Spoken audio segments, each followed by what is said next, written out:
Hey, what's up guys, and welcome back to another video on the channel. Today we are going to be talking about a news report from AS in Spain, Madrid, about Alaba, Militão, and Tchouaméni. So, three current Real Madrid players.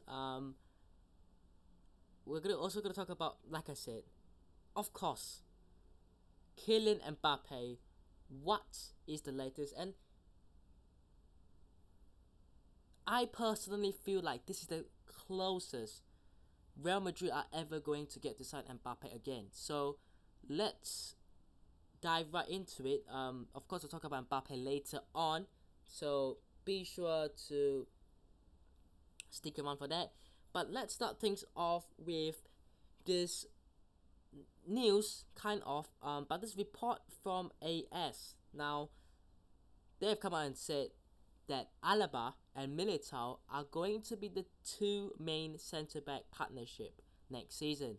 Now, taking into consideration that we also have Rudiger, I'm wondering, one, why this was reported, and two, how reliable this could be. Now, look, I think question 2 is arguably easier to answer. Now, look, how reliable is it that Alaba and Militão are going to be the two centre backs? I think it's very reliable. I really think that Ancelotti is going to play a back four of Mendy / Fran Garcia, Alaba, Militão, Carvajal, Courtois. I think that's going to be the back four / Courtois, back five.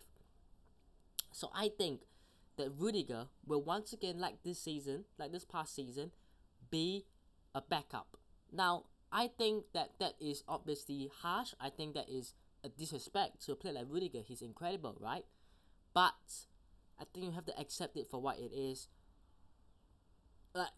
Look, for me, I think Militão and Rudiger are very similar type of players. Now, Militão might be a bit more agile and quicker, but Alaba, I think, offers the kind of leadership that I don't think Rudiger does not have, but I think Alaba has the more experience and more leadership in a way.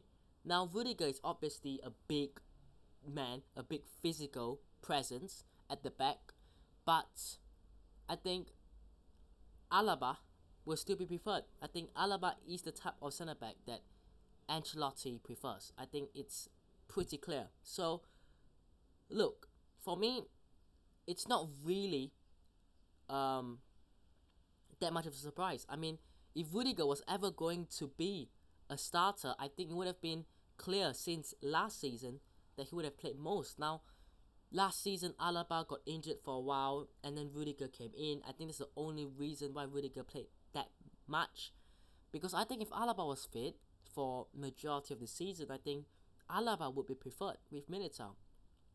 So, look, personally, I think it's good to have such dilemmas. I think it's good to have such problems because then he can at least choose to have a couple of different options because of the different ways these players play.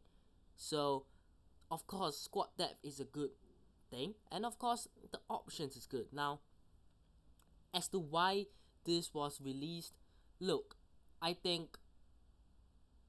don't really think that it's a target on Rudiger. I just think that they report on what they think is going to happen and they reported it. It's just like making this video on this news. Like, obviously it's a speculation. Like, I mean, someone can come out and say, Rudiger and Militão are going to be the partnership next season, but it doesn't really mean it will happen. Now, I think Alaba and Militão is more likely than Rudiger and Militão, or Alaba and Rudiger, because Militão has to be in there, right?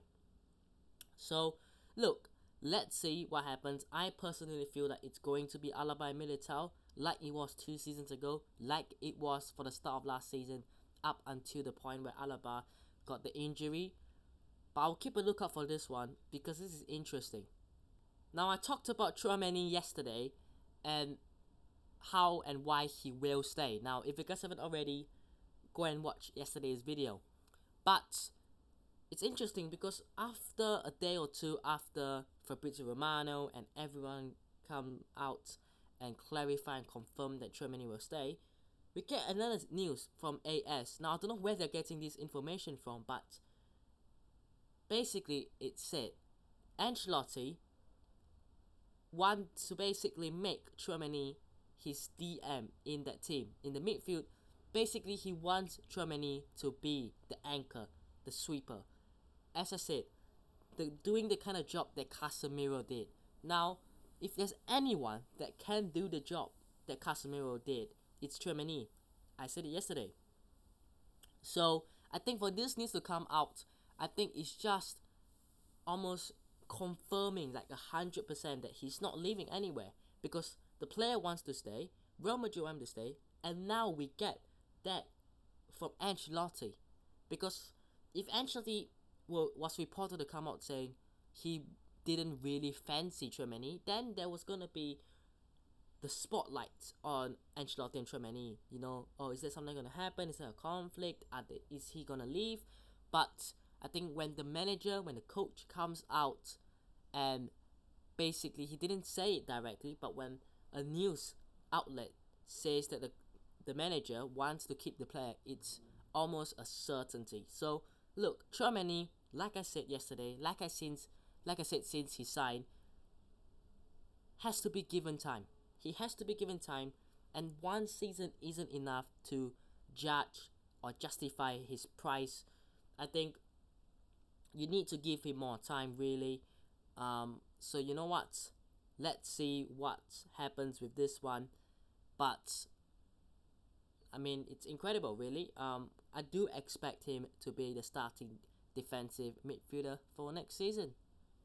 Now I'm gonna talk about a player that I've never talked about. Yeah, that's right, Kylian Mbappé. Nah, I'm being sarcastic. Of course, every day we have to talk about Kylian Mbappé because it's something that I think he himself has gotten himself into. And look, I think that's a good thing. I think that's what he wanted. I think he wants this attention, and I think the media likes this attention too. So, what do we know about Kylian Mbappé? Now, we got two kind of journalists. One of them is, but two journalists, I suppose, coming out with information. Now, the first one is from Jose Felix Diaz from El Chiringuito TV, and I'm pretty sure Marca. I'm pretty sure he works for them as well. But you might know him from El Chiringuito TV. I'm pretty sure he did like an interview with Florentino Perez about the Super League or something like that. Now, he has said, now, like I said before, take it with a pinch of salt. This guy, I'm pretty sure, used to say that Mbappe will come to Real Madrid, or it was very close to be done, and it never happened. So take it with a pinch of salt. But he said, about Mbappe, Real Madrid are proceeding slowly. There will not be a decision as fast as you think. I think it's difficult that Real Madrid will pay so much for Mbappe. So that is the first piece of information. Interesting. Somewhat realistic, really. I think Real Madrid are taking it step by step. It's a slow,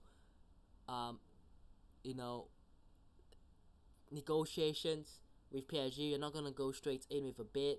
You want to see what their stance is. You want to see what they are asking for, what the asking fee, what the asking price is. But the decision will not be as fast as you think. I think it's interesting because if you're talking Real Madrid side, I think the decision is made. They want Mbappe. I think the decision on PSG side, I think they want to sell. But maybe it's down to Mbappe because he has made it clear that he doesn't want to leave. So let's see what that really means. But yeah, it's difficult, and it's difficult that Real Madrid will pay so much. It's true, but I think if the opportunity, if the option is there, I think they will go for it. Now we have got another journalist, Mario Cortegana. You might know him from The Athletic. Now I'm pretty sure a few months ago he recently signed for The Athletic. What's he got to say? Kylian Mbappé has repeated that he wants to stay at PSG next season, but that could be part of a strategy to live in circumstances that play well for him. See? That's what I mean. Because PSG made it clear he won't be allowed to leave for free. So, to recap, Mbappe wants to stay and then move for free. PSG do not want that to happen, and then there's Real Madrid. Simple. Now this is a power play from Mbappe, because if he stays, he will move for free, right? But he doesn't want to leave, at least not this summer. He wants to stay. But when you want to stay and your club wants to sell you, that creates drama. That creates, the power play, really. And I think Mbappe holds the power. I think they've gotten themselves into a situation, PSG, that unfortunately / fortunately for some, he gets the decision. If he wants to stay, he stays. Because what can you do about it? If he wants to go, okay, fine.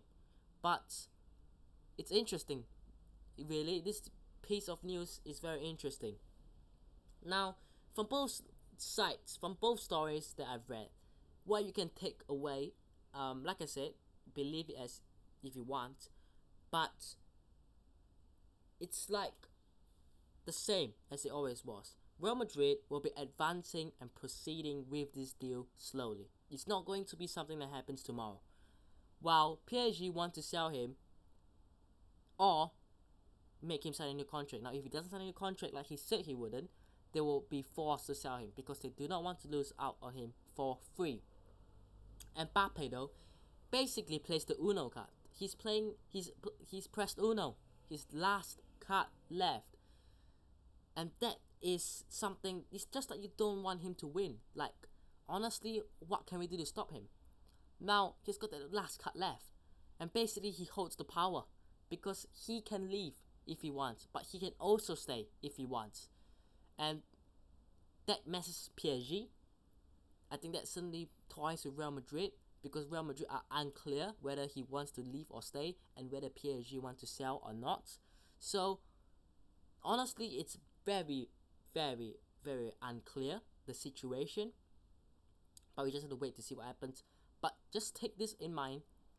Nothing will be done fast. Nothing will be done soon. Like, it's not going to be something that happens in a day.